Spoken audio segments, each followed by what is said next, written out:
पुढच्या बातमीकडे वळूयात। भारत पाकिस्तान तणावासंदर्भात ही सगळ्यात मोठी बातमी आहे। सरकारी अधिकाऱ्यांसह 5 जणांचा मृत्यू झाल्याचं पीटीआयने सांगितलंय। पाकिस्तानच्या गोळीबारामध्ये मृत्यू झाल्याची पीटीआयची माहिती आहे। सरकारी अधिकाऱ्यांसह 5 जणांचा मृत्यू झाल्याचं पीटीआयने म्हटलेलं आहे। भारत पाकिस्तान तणावासंदर्भात आणखीन एक महत्त्वाची बातमी आलेली आहे। याआधी सुद्धा 48 जणांचा मृत्यू झाल्याची माहिती रॉयटर्सकडून आलेली होती आणि आता पीटीआयकडून ही माहिती येते।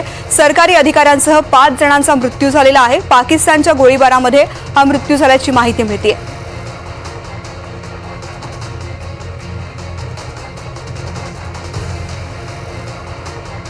तर राजस्थानमधल्या जैसलमेर आणि बाडमेर या 2 जिल्ह्यांमध्ये पाकिस्तानच्या वतीने गेल्या 10 तासांमध्ये 100 पेक्षा जास्त ड्रोन पाठवले गेले होते।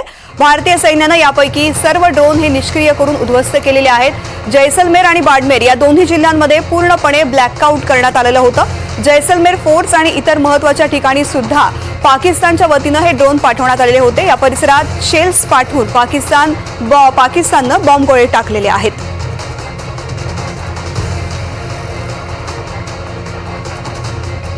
माझे सहकारी प्रवीण मुधोळकर जैसलमेरवरून आपल्यासोबत जोडले गेले आहेत। प्रवीण, राजस्थानमधल्या जैसलमेरमध्ये सुद्धा आता मोठ्या प्रमाणात हल्ले झाले। जैसलमेर आणि बाडमेरमध्ये काय नेमकी परिस्थिती आहे? 100 पेक्षा जास्त ड्रोन पाठवल्याची माहिती मिळते।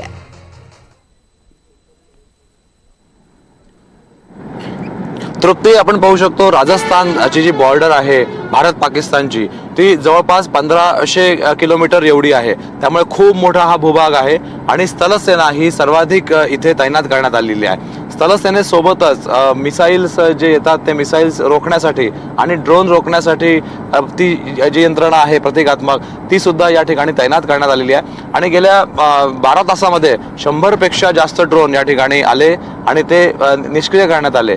बाडमेर असेल, जैसलमेर असेल, हे जे प्रमुख जिल्हे आहे या 2 ठिकाणी म्हणजे जे बॉर्डरला लागून हे 2 जिल्हे आहे या ठिकाणी मोठ्या प्रमाणामध्ये शेलिंग सुद्धा झालेलं आहे। बॉम्बगोळे जे आहे टाकले आहे।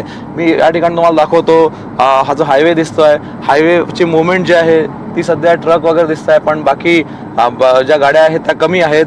आणि यासोबतच इथे बाकी ज्या शाळा कॉलेजेस आहे या 2 जिल्ह्यांमध्ये त्यांना सुट्टी देण्यात आलेली आहे। यासोबतच या 2 जिल्ह्यांमध्ये रेड अलर्ट रात्री घोषित करण्यात आला होता, तो आता मागे घेण्यात आलेला आहे।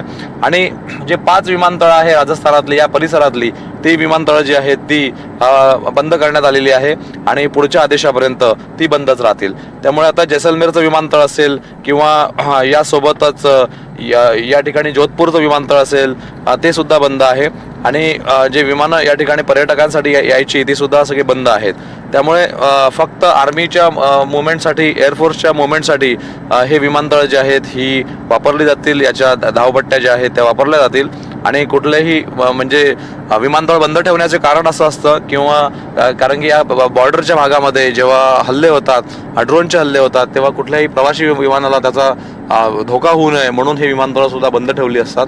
तर आता जर परिस्थिती पाहिली तर या संपूर्ण परिसरामध्ये शेल्स असतील, बॉम्बगोळे जे आहेत ते सुद्धा पाकिस्तानच्या वतीनं येत आहेत। एक बातमी आली आहे त्यानुसार एक मिसाईल सारखे एक वस्तू, संशयित वस्तू तिथे पडली आहे आणि आता आर्मी त्या ठिकाणी जाऊन शोध घेत आहे ते मिसाईल कोणत्या कॅपॅसिटीचा आहे। त्यामुळे मिसाईलचा सुद्धा मोठ्या प्रमाणामध्ये मारा जो आहे तो या परिसरामध्ये केला जातोय।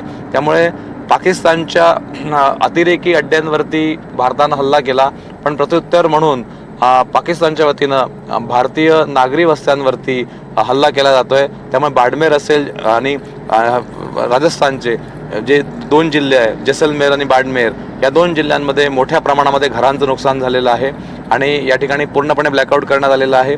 त्यामुळे लोक घाबरत आहेत रात्री या ठिकाणी, त्यामुळे ते सुरक्षित ठिकाणी राहत आहेत। आणि जिथे 2 जिल्ह्यांचे ज्या परिसरामध्ये गोळीबार झाला आणि शेल्स टाकण्यात आले गेले 2 दिवसात त्या परिसरामध्ये लोकांना दुसरीकडे हलवलं आहे आणि आता परिस्थिती पाहून त्यांना परत आता गावाला सोडलं जात आहे। पण जिथे अलर्ट दिलेला आहे ती गावं मात्र अद्याप तरी निर्मनुष्य ठेवण्यात आलेली आहे। निश्चित हल्ले होत आहेत, मात्र घाबरून जाण्यापेक्षा अलर्ट राहणं अतिशय महत्त्वाचं आहे। धन्यवाद संपूर्ण माहिती करता।